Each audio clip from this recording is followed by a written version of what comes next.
Hello everyone, in today's video, I'm going to share how you can prompt more effectively. Prompting refers to the instructions you give to an AI. A common issue many people face is that after entering a prompt, the generated output doesn't quite match what they had in mind or isn't exactly what they wanted. So today, I'll share a simple GCSE formula. By following this formula and including its 4 key elements, the results you get will be much more closer to what you are aiming for. The GCSE formula stands for G, goal, your objectives. What do you want the AI to do for you?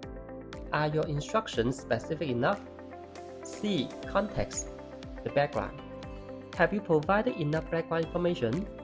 For example, who is the output for? What is this being used for? S, source.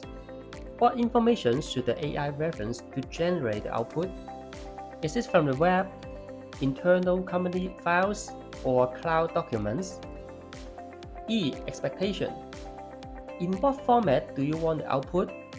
A list, an image, or just plain text? How long should the content be?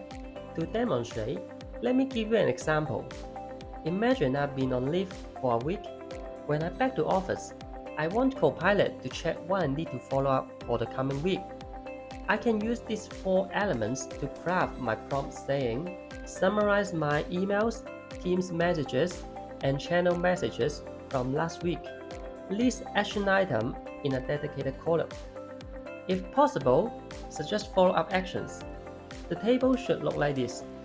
Type, day, subject, summary, action item, follow-up. If I am directly mentioned, bold the subject text. After sending this prompt, you will see it clearly lists everything I need to follow up. Next time when you need to write a prompt, make sure to check if it includes all the GCSE elements. That's all for today's sharing. If you want to learn more about how to use Copilot effectively, scan our QR code to check out our training courses as well.